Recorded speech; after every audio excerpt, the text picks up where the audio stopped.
Gonna do a video here on finishing off our breather system, trying to get some more ventilation on that engine.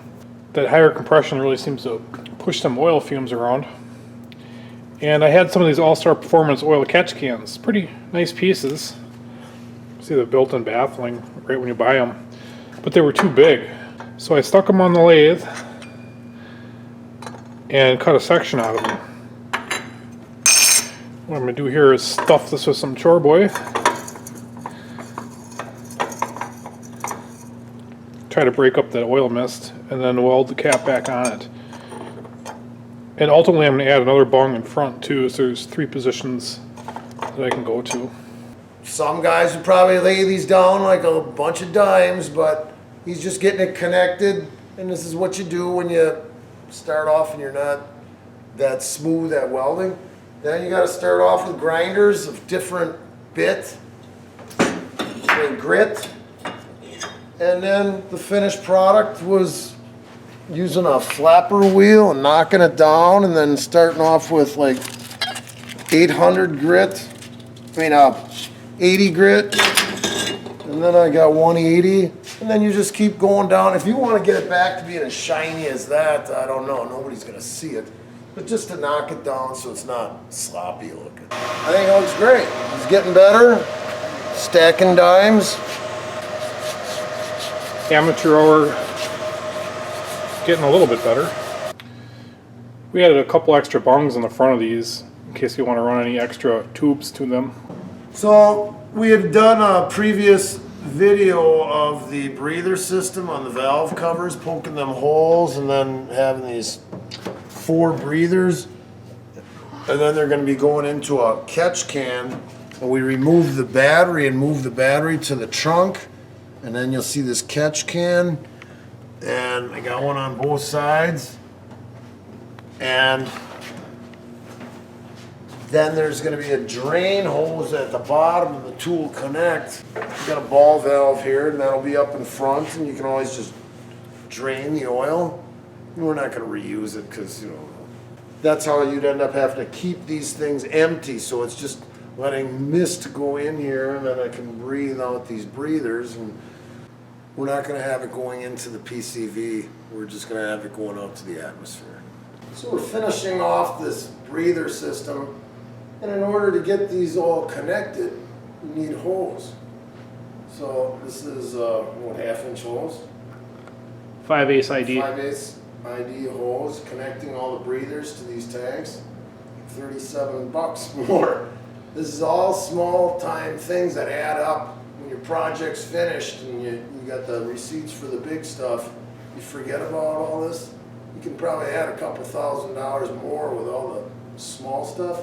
But we're gonna just take this hose the way it's trained, hold them up to how far we need, chop them off, connect it, and we'll show you the finished product. This is a Gates hose, good for PCV, so it should stand up to that oil, made in the USA. Anything less, you know, that wasn't designed for it, as soon as it got oily, it would start ballooning out and get baggy.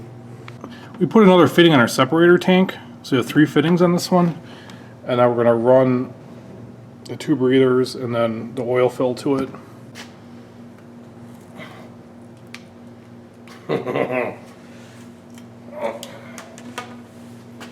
How's that cut look? Straight. You can see when we put them in, the fittings that we had, we're going to be making tight turns and stuff. So the way we want to have it routed, put a 90 here, we went straight here, and that way the hoses will be trained. You know, you don't want to kink the hose. So here's what we got so far. If we would have had the hoses pointing down, it would have just been in our way down here, plus oil would... Who knows how this is going to react, but we wanted everything up so that oil might drain back down in or whatever. Whatever does go, then we have 90-degree corners at the bottom, and then it's going to go up to the front, and we got a valve, and we're going to be able to drain it real easy.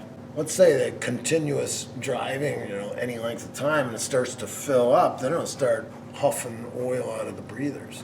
You Drain it. We had the PCV go into that Sundeley That's what it's can. right there. So the way this thing's designed is, one tube is long, one tube is short, and there was chore boy in here to try to separate the oil. But when it was hooked up to the carburetor, it just drew the oil right from, where the push rods are in the can, sucked it right in here, filled this up, and was pulling it into the carburetor. So we're taking it off.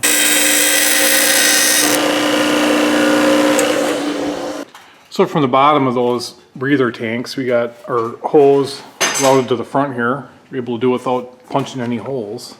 We just quick made a little bracket for our valve. So you'll see where the bottom of the catch cans come together in a T, and then this little valve will be able to drain them. And it's not, you don't have to crawl underneath the car. You just, you still have to lay down, put a pan under here, dump them, and then close it back up, and you're good to go. When you watch the Street Outlaws, these guys have the same situations, except they're making a hell of a lot more power, and they do have a lot more breather action going, and they have a catch can in the back of the car.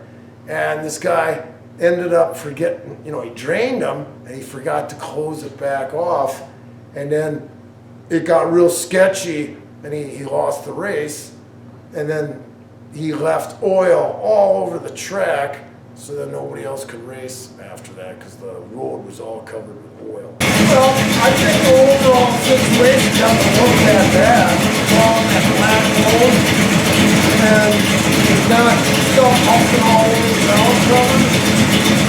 And the drainage situation will be easy.